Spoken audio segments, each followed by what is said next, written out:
This ABC15 flash briefing is sponsored by Sanderson Ford. All roads lead to Sanderson Ford. Hello everyone, I'm Mark Thompson with your top stories from ABC15 Arizona.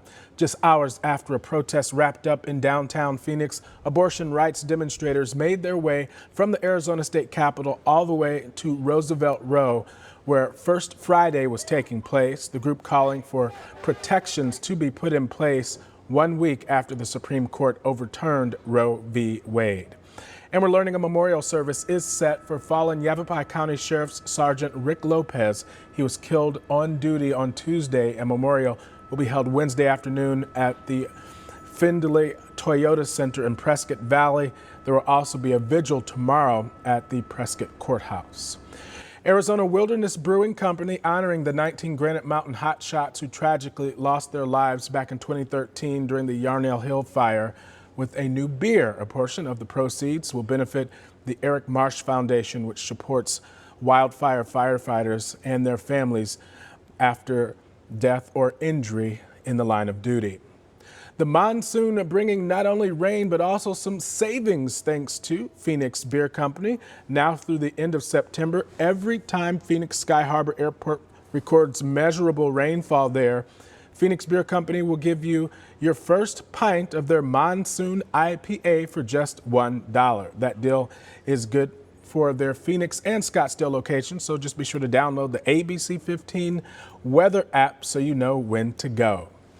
Google picks Mesa. The city could become the first in Arizona to offer Google's fiber optic internet service. Customers would have two plans to choose from if approved. Later this month, Mesa City Council is expected to vote. If given the go-ahead, it would start immediately and they would install the infrastructure to make that happen across the city. The city of Tempe is continuing to take steps forward when it comes to diversity. 3 members of the city council took their oaths of office yesterday. All were women, and one is the council's first ever black female member. That's Burdetta Hodge, and she takes her seat on the council after serving on the city school board. Arlene Chin is the first Asian American on the council, also took her oath, and Jennifer Adams is the council's first openly gay woman, and she started her second term on the council. I'm not gonna lie, my biggest emotion is nervousness. And if I wasn't nervous, then you should be worried, because when we stop caring and stop being nervous, then that means that we have been empathetic and we don't care as much. I think it just tells you exactly who we are as a community.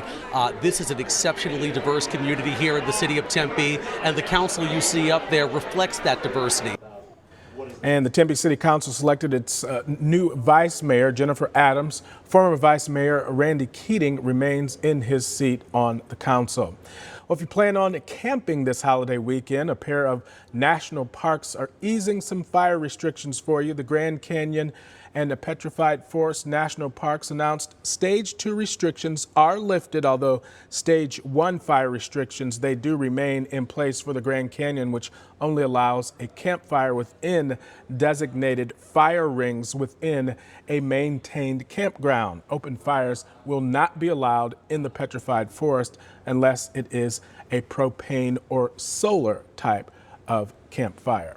Most 4th of July celebrations, they are a go, most of them, but some may look a little bit different. Many cities, including some here in Arizona, are replacing fireworks displays with drones and lasers. This is all in an effort, of course, to decrease the risk of starting a wildfire. In Flagstaff, the city will launch an all-new laser light show. Should be fun. Well, as you're out celebrating this holiday weekend, park and wildland leaders, they are reminding you to leave no trace. Starting today, the Salt River is offering tubers to trade in full bags of trash and litter that they collect at the end of their floating adventures in exchange for a $7 tube rental discount on their next trip to the Salt River. The special runs through the 4th of July.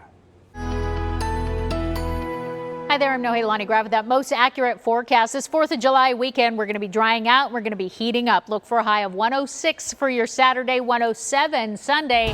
And your 4th of July, a high of 104, so we'll dial it back just a couple of degrees. For your Saturday afternoon, we're starting off in the 90s. By 9 o'clock, we'll hit triple digits at lunchtime and stay there for the remainder of the afternoon. It's going to take us until 9 o'clock tonight to drop back into the upper 90s. We'll look for triple digits across most of southern Arizona and Casa Grande and Gila Bend. 90s for Tucson and Safford, though. Hottest temperatures are out west from Yuma on up through Bullhead City, close to 110 degrees. Upper 80s, low 90s for the central portion of the state. And if your travels take you to the high country this weekend, upper 70s, low 80s. We're staying dry for the next 7 days here in the valley with morning lows in the mid to upper 80s each day. And up north, we've got storm chances today, and then they return Tuesday through Friday.